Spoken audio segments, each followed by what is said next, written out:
Louvado seja o nome do Senhor. O zelo de Deus.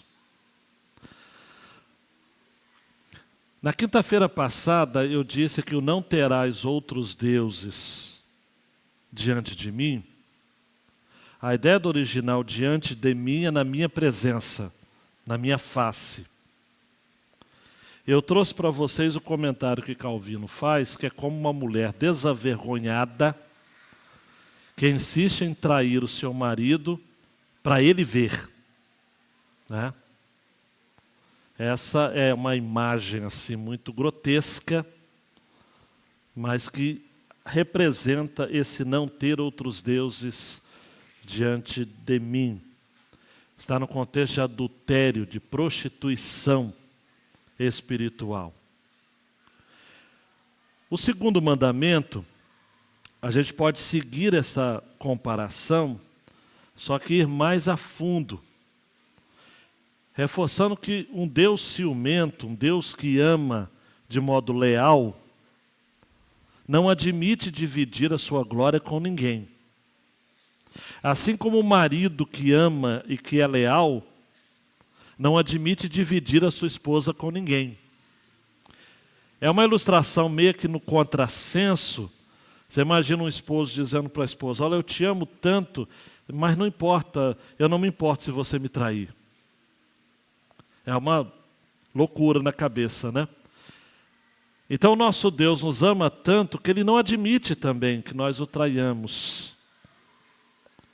Se o primeiro mandamento é contra adorar o Deus errado, não terás outro Deus ou outros deuses além de mim, o segundo mandamento é contra adorar a Deus de maneira errada. Deus não quer que adoremos ao Deus certo de maneira errada. E como é que a gente adora o Deus certo de maneira errada? Quando a gente adora através de representações, de imagens. Eu sei que é um desafio essa hora da noite, mas eu preciso que você pense comigo aqui.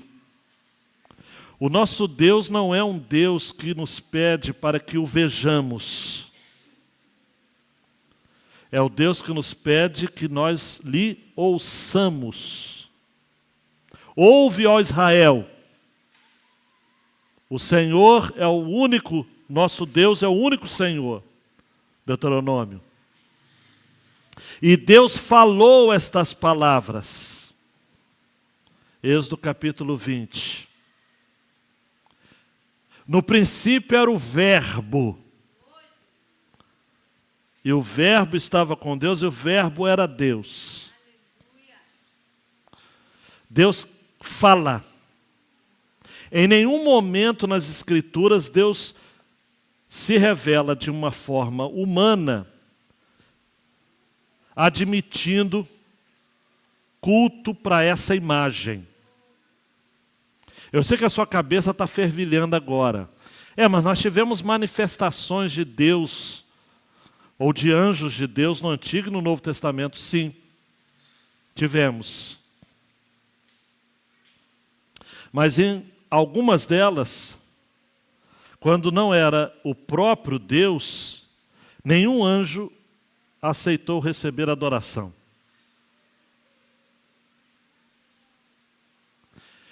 E Deus não se permitiu ser representado por qualquer tipo de imagem. A serpente que foi levantada, está lá em Números, não é? No deserto, depois daquela população que caminhava como povo de Deus ser afligida por serpentes abrasadoras, Deus manda Moisés levantar uma serpente em forma, uma imagem, e essa serpente foi levantada, e todos que olhassem para aquela serpente seriam curados. Mais tarde, vai aparecer essa serpente como sendo uma divindade, lá no tempo do rei Ezequias, o meu xará. Essa imagem se tornou, ou teve o nome de Neustã. Mas Jesus, em João capítulo 3, versículo 14, vai trazer o verdadeiro sentido dessa serpente levantada no deserto, dizendo: e assim como Moisés levantou a serpente no deserto, assim também é necessário que o Filho do Homem seja levantado, para que todo que nele crê tenha a vida eterna. Então ele dá o verdadeiro sentido ou propósito deste episódio que você vai encontrar em Números, no capítulo 21, a serpente de bronze. A questão de imagem é tão severa para Deus que recentemente, até não comece bem a semana, eu trouxe Êxodo 32, que é quando Arão lidera o povo numa rebelião contra o Senhor, confeccionando um bezerro de ouro. E, gente, quem acha que a Bíblia não tem também alguns versículos com forte senso de humor, eu me permita fazer só um parênteses. A desculpa que Arão deu quando Moisés o confrontou, gente, eu não consigo ler um texto dele sem dar algumas gargalhadas, não é? Moisés chega, versículo 21 do capítulo 32 de Êxodo, e fala: o que foi que você fez? O que esse povo fez a você para que você trouxesse esse pecado? E aí Arão se justifica a partir do versículo 22, dizendo: não fique irado, meu Senhor. Você sabe que esse povo é propenso para o mal. Eles me disseram: faça para nós deuses que vão adiante de nós, porque o Moisés que nos tirou da terra do Egito, não sabemos o que aconteceu. Aí o versículo 24, que é o mais engraçado. Então eu disse: quem tem ouro, tire-o. Eles o deram para mim, eu lancei no fogo e saiu esse bezerro. Existe uma coisa mais tabajara do que isso, amados? Esse é o texto tabajara. Arão disse: não sei o que aconteceu. Eu joguei no fogo e saiu esse bezerro. Eu não sei, eu não quero ser irreverente, mas idolatria é coisa de tabajara mesmo. Há um texto de Isaías, que eu vou ficar devendo o endereço, em que o Senhor fala de que é uma estultícia, uma loucura. Não vou nem ficar devendo o endereço, a memória está boa. Isaías 44. Não vou ler o texto todo, a partir do versículo 9, que fala que a questão de gente que constrói imagens, quer de madeira, de escultura, Isaías, falando em nome do Senhor, disse assim: olha, versículo 12 do capítulo 44 de Isaías: o ferreiro pega uma ferramenta, trabalha nas brasas, vai moldando um ídolo com um martelo e forja com a força do seu braço. Ele tem fome, perde as forças, não bebe água e desfalece. O JBK: o carpinteiro estende o cordel sobre a madeira, com um lápis esboça uma imagem, alisa-o com plana. Sabia que tinha plana na Bíblia, né? Faz uma escultura, e marca com compasso, faz uma escultura à semelhança e beleza de um ser humano para ser colocada no templo. Um homem corta para si cedros, toma um cipreste, um carvalho, fazendo escolha entre as árvores do bosque, planta um pinheiro e a chuva faz crescer. Tais árvores servem ao homem para queimar com parte de sua madeira. Ele se aquece e também assa o pão. Com a outra parte ele faz um deus e se prostra diante dele e esculpe uma imagem e se ajoelha diante dela. Metade queima no fogo e com ela assa a carne para comer, faz um assado, dele se farta, também se aquece e diz: já estou aquecido, como é bom olhar para o fogo. Do resto ele faz um deus, uma imagem de escultura, ajoelha-se diante dela, prostra-se e lhe dirige a sua oração. Nada sabem, nada entendem. Gente com os olhos grudados, para que não vejam, e coração que já não pode entender. Eu não quero ser ofensivo, mas idolatria para gente incauta. É para gente ignorante. É para gente que não tem juízo na cabeça.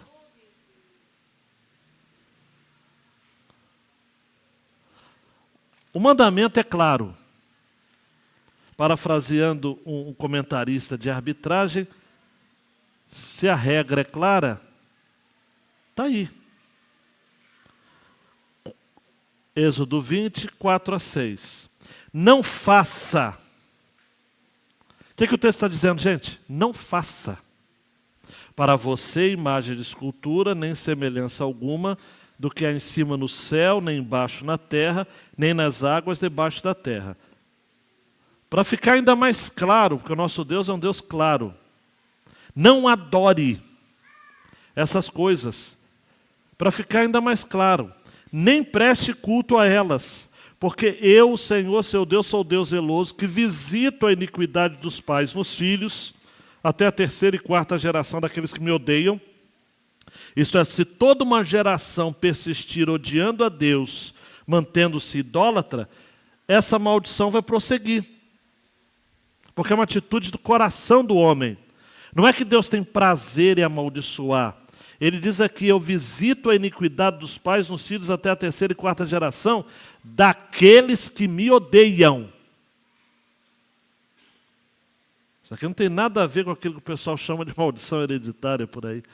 Quem odeia a Deus, se a geração, as gerações persistirem odiando a Deus, mantendo-se na idolatria, o Senhor vai visitar a iniquidade.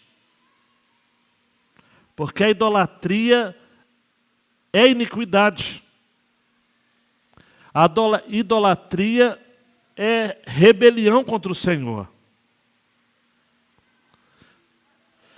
Mas, versículo 6, faço misericórdia até 1000 gerações, aleluia, daqueles que me amam e guardam os meus mandamentos. João Renato, dando um clique, meu filho, Deus não admite dividir sua glória com qualquer representação dele. Nada.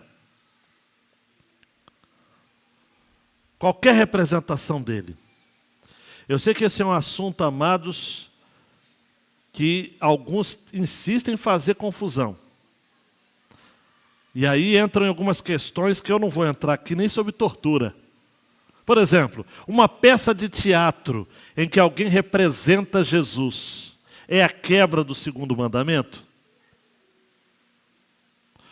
O The Chosen é uma quebra do 2º mandamento?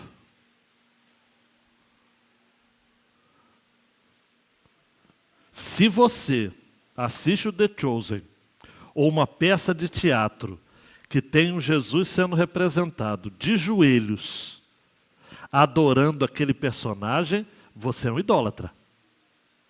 Mas se é que você entende, você só precisa ter uns 2 neurônios só, não precisa ter muito não, que é uma arte. Não há proibição, eu entendo. Até mesmo porque na Arca da Aliança havia desenhos, imagens, os querubins. Se você for ver ainda no livro de Êxodo, a partir do capítulo 25, quando vai falar sobre as cortinas que tinham que ver no tabernáculo, tudo com cores muito bem definidas, as peças, eu já preguei aqui nesse texto, eu vou te falar uma coisa, fiquei até mais careca depois de expor Êxodo 25 a 40, porque são muitos detalhes incríveis ali no tabernáculo. O nosso Deus é um Deus que gosta de arte, da arte que o glorifica. Da arte que o glorifica. Até onde eu consigo entender. só se quebra o segundo mandamento quando você adora a Deus se utilizando de alguma representação dele, ou uma imagem que aponte para ele, ou algum santo, ou alguma entidade, divindade qualquer, que seja de algum modo comparado com Deus. Um amuleto, um pé de coelho, algo que diz, isso daqui está traindo a sorte, porque é o favor de Deus para mim. Uma Bíblia aberta no Salmo 91 é uma idolatria.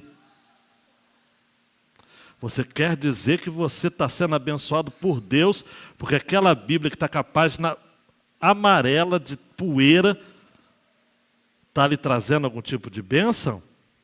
É idolatria. Alguém que fala o seguinte: eu só consigo ouvir a palavra se o fulano estiver pregando. Quem vai estar pregando? Ou é a oração forte do fulano de tal. Eu vou pegar meu copo. Hoje ninguém coloca mais copo na televisão, porque a televisão tudo agora é tela plana. Não tem como mais colocar o copo em cima. Mas há algum tempo tinha. É idolatria. Comprar a toalha. Já tentei vender aqui, não deu ibope, mas comprar a toalha ungida, a rosa ungida, o sal grosso ungido, é idolatria.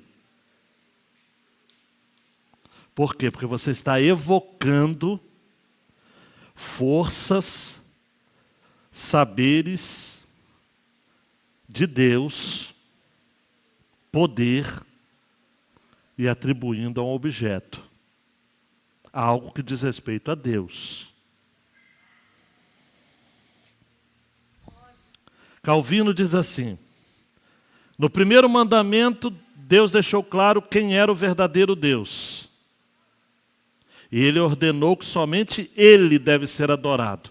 No segundo mandamento, ele define o que é uma adoração legítima. Como você pode cultuar ao Senhor de maneira legítima e como, ao contrário disso, existem formas ilegítimas de adorar ao Senhor. Deuteronômio 4, 15 a 18 diz: tenham cuidado, se segura aí, guardem bem sua alma, porque vocês não viram aparência nenhuma no dia que o Senhor, o Deus de vocês, lhes falou em Horebe, no meio do fogo. Deus se apresentou com algum tipo de forma humana? Tenham cuidado para não se corromperem e fazerem para si alguma imagem esculpida na forma de ídolo, semelhança de homem ou de mulher, semelhança de algum animal que é na terra, semelhança de alguma ave que voa pelos céus, semelhança de algum animal que rasteja sobre a terra, semelhança de algum peixe que é nas águas debaixo da terra. Eu disse sobre a serpente de bronze. Deus estabeleceu como um sinal, era um sinal apenas. O povo transformou em um ídolo. Jesus veio e disse: aquela serpente apontava para mim. Pronto. Resolvida a questão.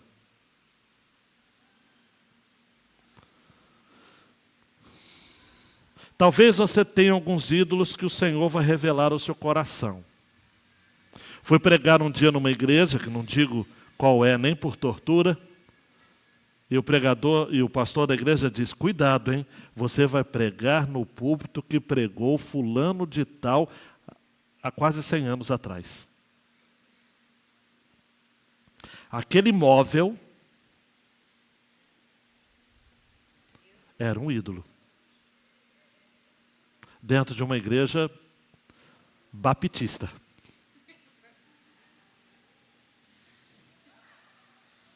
Precisamos tomar muito cuidado com isso.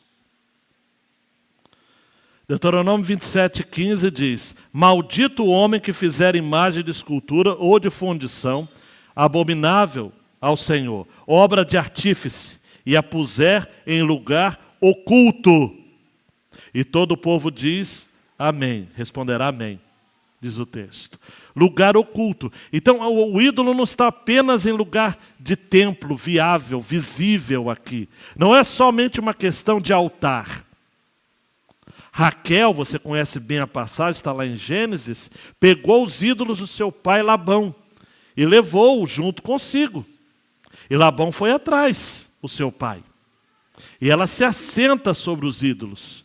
E Labão procura de um lado, procura do outro, ela não se levanta e dá a desculpa clássica, dizendo que ela estaria com o famoso incômodo das mulheres. Josué deixa muito claro no capítulo 24 que na renovação da aliança os deuses precisavam ser abandonados. Josué 24:14. Agora, pois, temam ao Senhor e o sirvam com integridade e com fidelidade. Joguem fora os deuses que os pais de vocês serviram de outro lado do Eufrates e no Egito, e sirvam ao Senhor. Olhe para mim, queridão. Se Josué, depois de 40 anos de caminhada, depois de, vamos calcular aqui 2 décadas de conquista da terra, ainda é preciso dizer, joguem fora os deuses. Ô, que turma difícil, hein? Eles ainda tinham. Talvez você esteja aqui nessa noite ouvindo essa mensagem e você ainda tem aquele terço, aquela correntinha. Eu espero que as solteiras e os solteiros não tenham o Santo Antônio de cabeça para baixo, que ele demorou a intervir em sua causa. A cultura brasileira é uma cultura idólatra, amados. Na essência dela.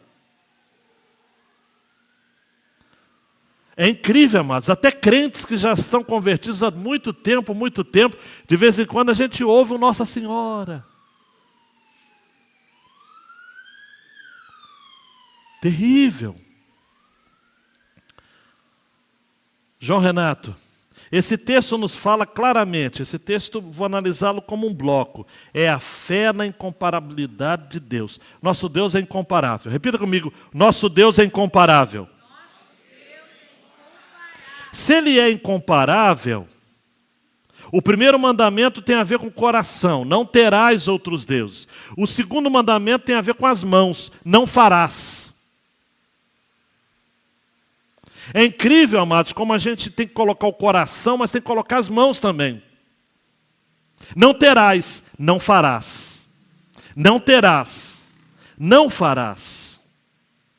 Porque o que vai acontecer no bezerro de ouro, ou no episódio do bezerro do ouro, Êxodo 32, é que Moisés havia demorado.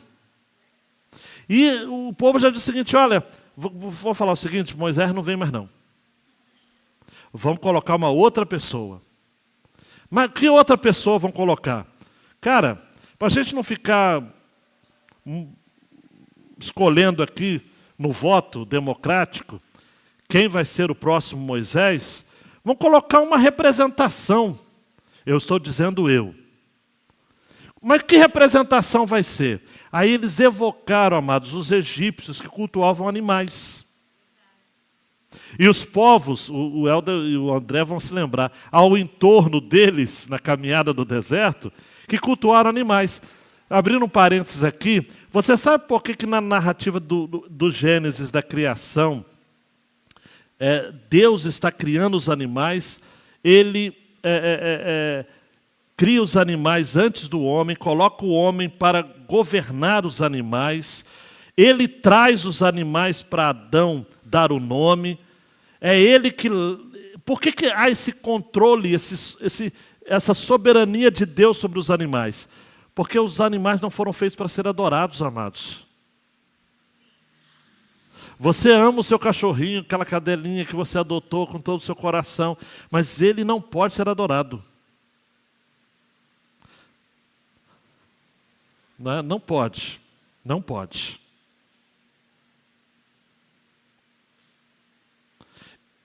Ídolo. O que é ídolo? Ídolo é uma imagem que pode ser de um animal, de um ser humano, ou de uma forma mista, né? Um animal humano ou humano animal, que você usa para propósitos de adoração. Você conhece vários animais que são usados em museus, em outras exposições, tipo bois, criaturas aladas. Por isso que a ordem de Deus é muito clara em Deuteronômio. Olha, não façam imagem em forma de ídolo, seja a semelhança de homem ou de mulher, de animal na terra, de ave nos céus, de animal que rasteja, de peixe. E quando levantarem os olhos para os céus e verem sol, lua, estrelas e exército dos céus, cuidem para não ser seduzidos a inclinar-se diante delas. Por isso que o sonho de José, um dos sonhos de José, o sol, a lua e as estrelas se curvavam diante dele. Isso é muito interessante. Porque nós não podemos adorar os astros celestes. Nós temos que adorar o Criador do sol, não o sol. E o diabo, que é sujo, o sujeito sujo, criou uma falsa religião chamada astrologia, não confunda com astronomia, que é o culto aos astros celestes.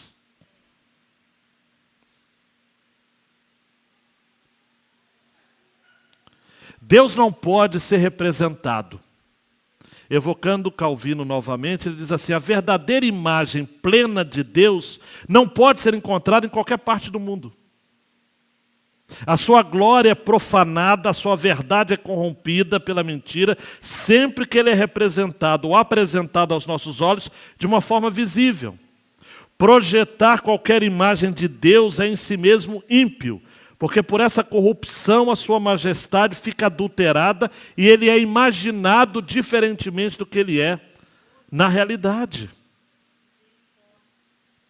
Precisamos tomar cuidado com representação física, imagética a respeito de Deus, algo que confere a adoração, porque o nosso Deus não pode compartilhar a sua glória com nada, e ninguém consegue representá-lo ou substituí-lo.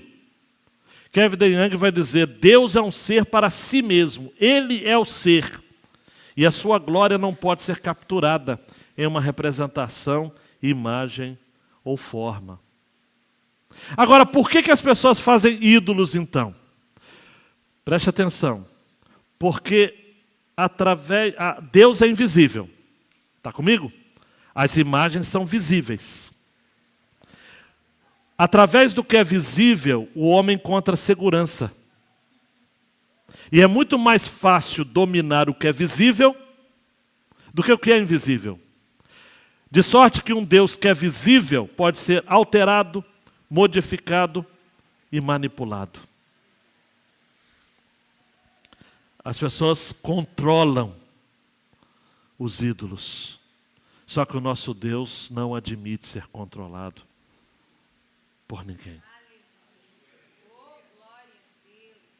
A coisa é tão séria que o versículo 5 diz: não adore essas coisas, não preste culto a elas. Quando os católicos justificavam, até hoje, se você tem um amigo católico, que é católico sincero, ele vai dizer para você o seguinte, talvez alguns aqui já tenham ouvido: mas nós não adoramos as imagens, nós veneramos. Mas venerar e adorar é a mesma coisa. Quando os católicos diziam no século XVI, vocês protestantes estão indo longe demais ao destruir as imagens. Por quê? Eles diziam, os católicos, como que os pobres que não sabem ler vão conhecer a história? Através das imagens. E eles diziam, na Idade Média, as imagens são a Bíblia dos pobres.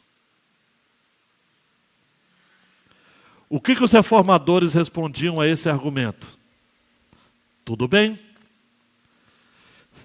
Se os pobres não sabem ler e não podem, por conta disso, conhecer a história de Deus, e por isso contam com as imagens, vamos ensiná-los a ler.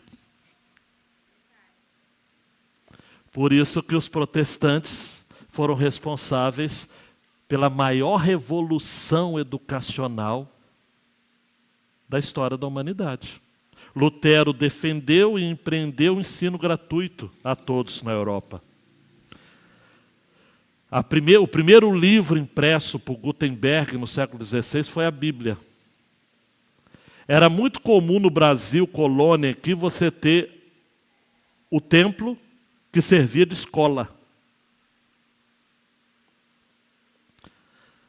E era muito comum, mais antigamente, mas hoje ainda tem, pessoas que são alfabetizadas pela Bíblia. E para ler a Bíblia. Eu sei de histórias, amados, digo eu, de pessoas que se você desse um livro para elas lerem, elas falavam, não, não sei ler. Mas se você desse a Bíblia, ela lia. Então, os protestantes disseram, não, no culto não pode ter imagens. Por quê? Porque Deus não pode ser representado. O catecismo de Heidelberg, eu não quero chateá-los com catecismos, nem eu sou alguém tão amante de catecismo, mas isso eu preciso reforçar isso. Na Alemanha do século XVI, 1563. Catecismo de Heidelberg. Pergunta de número 96. O que Deus exige no segundo mandamento? Resposta. Não podemos de maneira alguma representar Deus por imagem ou figura. Devemos adorá-lo somente da maneira que Ele ordenou em sua palavra. Pergunta número 97. Não se pode fazer imagem alguma? Resposta. Não se pode nem se deve fazer imagem de Deus. As criaturas podem ser representadas, mas Deus nos proíbe de fazer ou ter imagens delas para adorá-las ou para servir a Deus por meio delas. Pergunta 98. Mas não podem ser toleradas as imagens nas igrejas como livros para os ignorantes? Resposta. Não. Porque não devemos ser mais sábios do que Deus. Ele não quer ensinar ao seu povo por meio de ídolos mudos, mas pela pregação viva de sua palavra. É histórico, amados. É histórico. É histórico. Nós não precisamos de imagens, de deuses esculpidos. Nós não queremos conhecer. Desde fala o seguinte, mas eu quero conhecer a Jesus através... Aí é que entra a questão do The Chosen e outras peças mais. Você precisa conhecer Jesus pela palavra. Se você só assiste peça ou filme, você é um idólatra.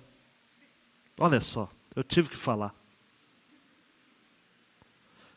Um dia eu soube de alguém que estava dizendo, como diz na Bíblia, e citou a história. Alguém estava perto e falou, mas isso não está na Bíblia, é o episódio do The Chosen. Ele citou o episódio inteiro, dizendo como diz a Bíblia. Não. Você assiste. Tem obras boas, obras ruins. Peças boas, peças ruins. Mas o nosso padrão é a Bíblia. Para quê? Para que você seja abençoado. Porque Deus, versículo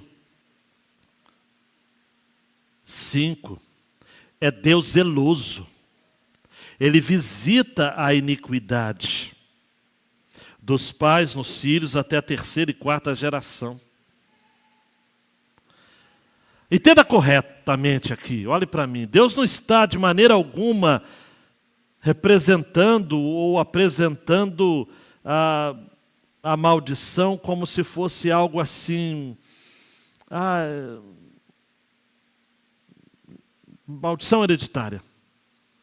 Não tem como correr. Não. O que Deus está dizendo aqui é o seguinte, preste atenção. Continuamente, não no sentido aritmético, mas no sentido de continuidade. Aqueles que aborrecem a Deus, olhe para mim, aqueles que insistem em viver contra a vontade de Deus, vão continuar vivendo em iniquidade, em pecado, em oposição a Deus. Por quê? Porque eles não querem Deus. E Deus é zeloso, não vai tolerar a iniquidade de ninguém. Não vai aceitar que ninguém insulte-se contra a sua própria glória. O nosso Deus jamais vai aceitar ter o seu culto transferido a criaturas ou imagens de escultura. Então essa vingança de Deus, no sentido de afastamento desses iníquos, será algo que será dos pais, dos filhos, dos netos e dos bisnetos. Diga misericórdia. Vai continuar. Por quê? Porque o idólatra cria um outro idólatra, que por sua vez vai criar um outro idólatra, que por sua vez vai criar um outro idólatra. Agora você está preparado para o melhor? Versículo 6. Mas eu faço misericórdia até 1000 gerações daqueles que me amam. A misericórdia do Senhor alcança muito mais. Se Deus continua por muito tempo a visitar o pecado, Ele continua por toda a eternidade manifestando a sua graça. E a sua benignidade, a sua misericórdia. É assim que Deus é. Deuteronômio 7:9 diz: saibam que o Senhor seu Deus é Deus, Ele é fiel, Ele guarda a aliança e a misericórdia até 1000 gerações. E aí eu me lembro do Salmo 23, versículo 6, que muita gente não se apercebe do seu significado real. Eu espero que nessa noite você seja abençoado. Nós recitamos até: bondade, misericórdia me seguirão todos os dias da minha vida, habitarei na casa do Senhor. O verbo seguirão aqui é perseguirão. A misericórdia e a bondade estão no seu encalço. Um dia antes da gente ouvir, na convenção até, foi até na convenção, na Assembleia lá em Foz do Iguaçu, esse hino que o Brasil todo canta, né? Sua bondade me seguirá. E aí terminou o hino, um jovem pastor ainda, que assumiu a primeira de Curitiba, o Michel Piragini, um jeitão de jovem, né? Um linguajar mais direto do que o pai, né? Obviamente. E ele disse assim: meus irmãos, a misericórdia vai bater na sua porta hoje à noite. Falei, uai, mas é mesmo. É um tom muito coloquial, né? Muito jovem, muito para frente. Mas é isso que o texto está dizendo. Bondade e misericórdia certamente me perseguirão todos os dias e habitarei na casa do Senhor para todo sempre. Você vai para casa agora, vai abrir a porta, vai entrar dentro de casa e a misericórdia vai atrás e ainda vai bater dizendo: poxa vida, eu estou aqui. Eu estou te perseguindo. Você saiu da igreja, persegui você até aqui. Que bom que você está bem. Esse é o nosso Deus, amados. De tal modo, caminhando para o fim, que a idolatria, grande João Renato dando 2 cliques, ela exerce fascínio nas pessoas. Claro, muitos sucumbem ao poder e à sedução dos ídolos. Tem gente que é seduzido por ídolo, tem gente que não consegue. Tem gente que é católico, amados, por tradição dos pais. Tem gente que tem essa coisa. Você vai ver, por exemplo, se você for na Índia, se você for na Ásia no geral, né? São países que a idolatria, ela faz parte da cultura das pessoas. Mas o Salmo 96:5 diz que todos os deuses dos povos não passam de ídolos. O Senhor, porém, fez os céus. A coisa é tão séria com ídolos, amados, que João vai terminar sua carta, primeira. Qual é o último versículo de 1 João? 1 João 5:21. Filhinhos, cuidado com os ídolos. E por fim, Jesus é a imagem perfeita de Deus. Quando focamos nossa vida em Cristo, iremos viver exclusivamente para Deus. Se segura na cadeira, porque eu vou falar, como diz o outro, é forte. Jesus é a única representação visível de Deus que Ele permite que seja adorada. Colossenses vai dizer que Ele é a imagem do Deus invisível. Quando você olha para Jesus, você olha para a face daquele que não pode ser visto por olhos humanos. Jesus permitiu que os humanos vissem nele o Deus que não pode ser visto. Esse é o mistério da encarnação, o Deus que se fez homem. Por isso nós não precisamos de imagens, nós temos Jesus. Nós não precisamos de estátuas, nós temos Jesus. Nós não precisamos de ícones, nós temos Jesus. Nós precisamos de amuletos, nós temos Jesus. Agora, preste muita atenção. Ao final dessa mensagem, dando um clique, você deve estar pensando, então, pastor, outros cultos são cultos a falsos deuses? Sim, eu responderia. Então outras religiões estão todas cultuando deuses falsos, estão cultuando mentiras. Eu diria sim. Então somente o Deus que nós conhecemos, o Deus dos cristãos, nem o Deus dos judeus é um Deus que salva, porque eles não creem em Jesus. Não, só o Deus nosso, dos cristãos, é que salva. Aí você fala, mas pastor, isso daí é uma arrogância. Não é.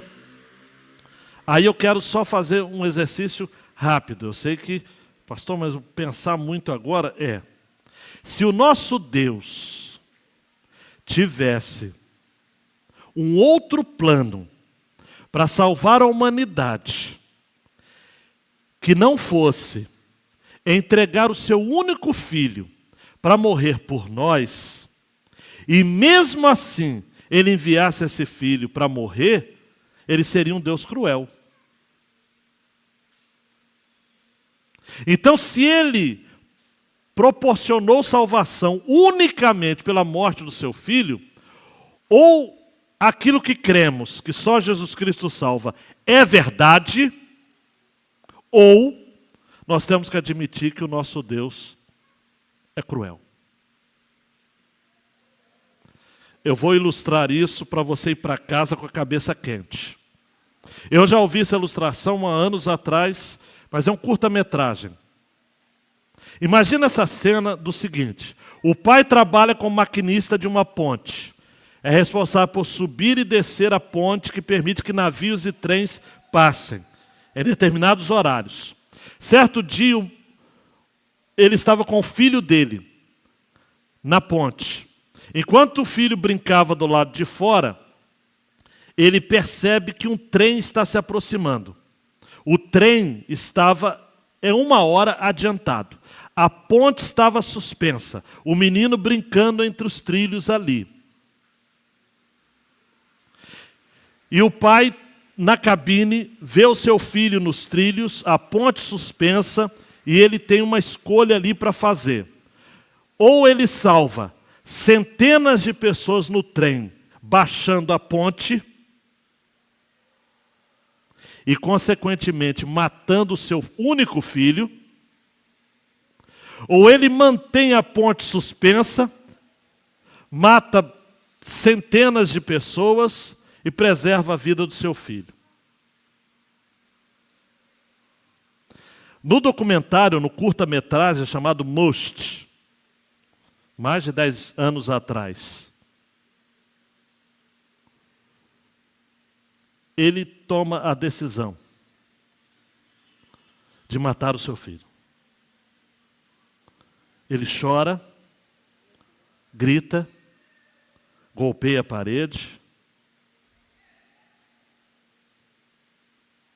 mas ele puxa a alavanca e vai recolher o corpo do seu filho sem vida nos trilhos. Ele salvou centenas de vidas, mas com um custo altíssimo.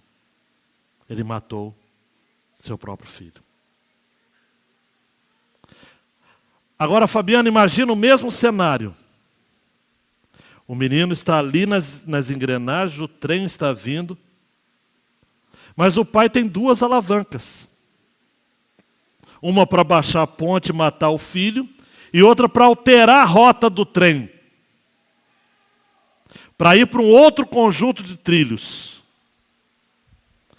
Se você está prestando atenção, está acordado, seria loucura para o pai escolher matar o seu filho, tendo essa outra opção. Sim ou não? Só um monstro escolheria a primeira alavanca. Então, quando você ouvir pessoas dizendo todas as religiões são verdadeiras, todas as religiões levam a Deus, todos os caminhos levam a Deus, você pensa nessa história. Porque se o pluralismo, a ideia de admitir que há outros deuses, ou representações do nosso Deus que podem salvar, a não ser a imagem que salva, que se chama Jesus Cristo, em todas as religiões sendo verdadeiras, e mesmo assim, o nosso Deus matou o seu filho por nós, esse Deus é pior do que o diabo.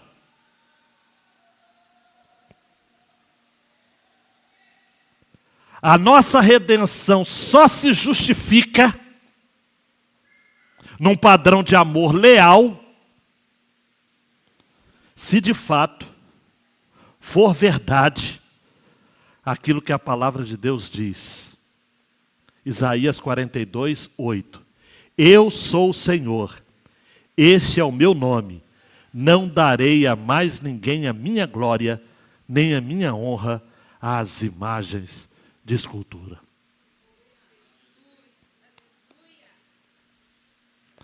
Porque só Ele entregou seu próprio filho por nós. Quem matou Jesus? Não foram os judeus, não foram os romanos. Deus matou a Jesus por nós, porque esse é o único meio de sermos salvos. Por conta disso, não devemos fazer, nem adorar, nenhuma imagem, nem nos prostrar, porque isso é abominação diante do Senhor. Abaixa a cabeça. Vamos orar. Deus, tua palavra nesta noite falou o nosso coração. E não temos como escapar disso. Tu és o único Deus. Único Deus. E que não pode ser representado de forma alguma, a não ser em Jesus.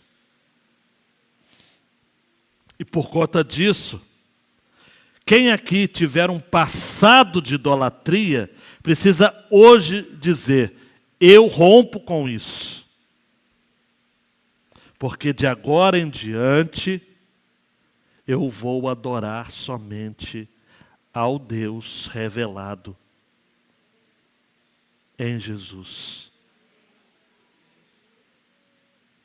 Que nesta noite, tanto aqui nesse auditório, quanto em quem for assistir posteriormente, esta palavra ecoe, onde o Senhor está dizendo, como disse a Isaías: eu sou o único Senhor, sou eu quem salva.